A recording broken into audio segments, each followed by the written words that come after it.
quiero decir que hoy se cumplen 117 años del natalicio del profesor Juan Bosch. Para mí, el intelectual de fuste más grande del siglo XX de la República Dominicana, junto con Pedro Enríquez Ureña. Para mí esos dos dominicanos son lo máximo a nivel intelectual, como pensadores, como genuinos académicos y como grandes autores intelectuales. Bosch nació el 30 de junio del 1909 y su obra, con más de 27 libros, es un verdadero ejemplo de investigación, de trabajo académico, de trabajo científico, de trabajo de profundidad. Sus obras realmente no tienen desperdicio. De Cristóbal Colón a Fidel Castro es un libro que realmente llena todas las expectativas como investigación de los países del Caribe y la región.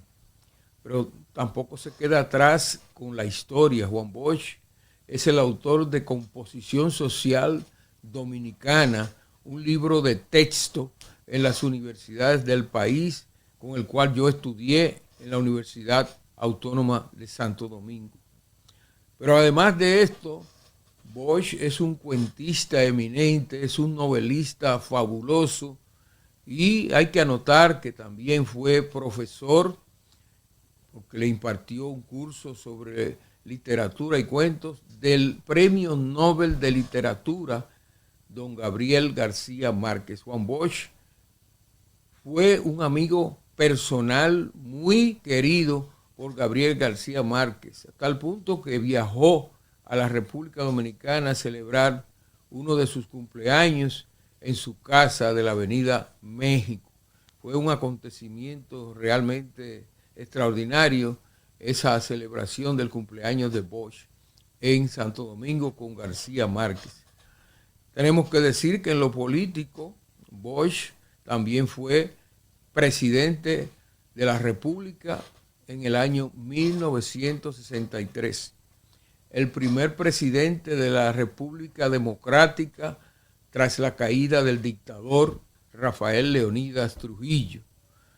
Perdió el poder producto de un golpe de Estado de los gorilas del atraso, pero eso no le quita brillo a sus acciones como presidente de la República, que supo ser honesto, transparente y castigar la corrupción de sus más cercanos colaboradores sin piedad. De verdad que Bosch es un real ícono de la política dominicana que lamentablemente ha sido objeto de los traidores de la política dominicana que ocuparon el poder después de él y no supieron seguir su ejemplo.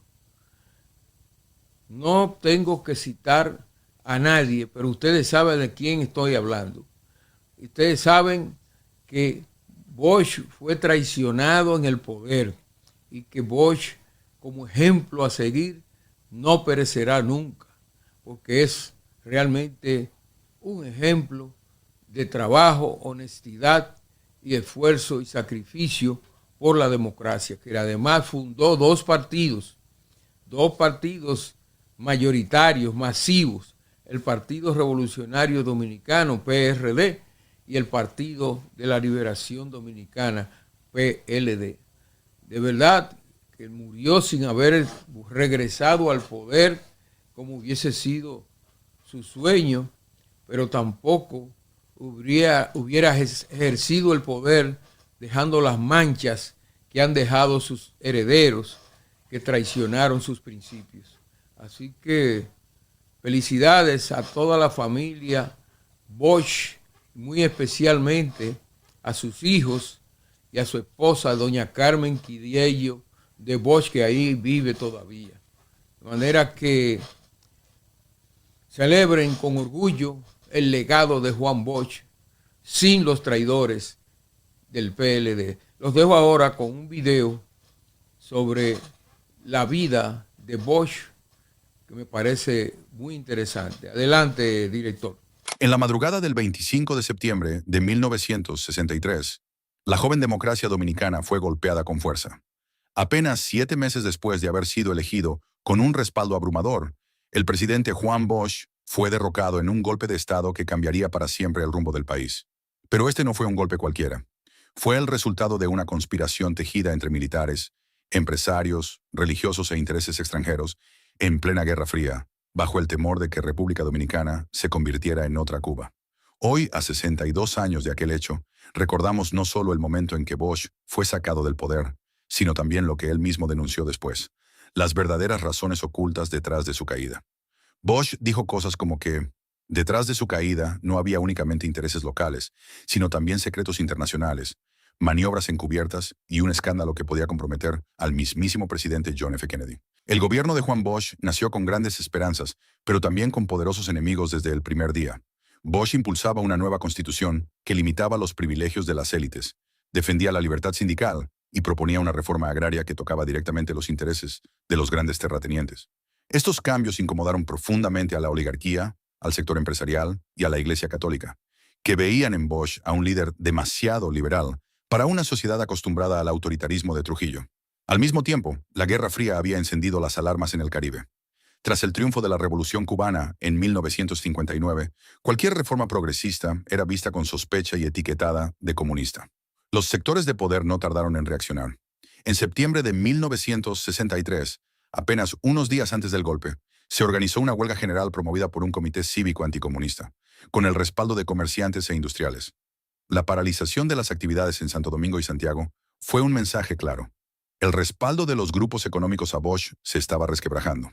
La situación se agravó con las tensiones diplomáticas con Haití y con la percepción de que el presidente era demasiado blando frente a la amenaza comunista. Todo esto creó el terreno perfecto para que militares, políticos y empresarios comenzaran a conspirar, convencidos de que Bosch no debía continuar en el poder. También, días antes, Bosch había tenido un fuerte desencuentro con los jefes militares. El presidente había expresado su intención de destituir al coronel Elías Wessing y Wessing, comandante del temido CEFA, pero los oficiales se opusieron enérgicamente. Para Bosch, esa negativa era inaceptable. Si los militares se resistían a su autoridad, no tenía sentido continuar gobernando.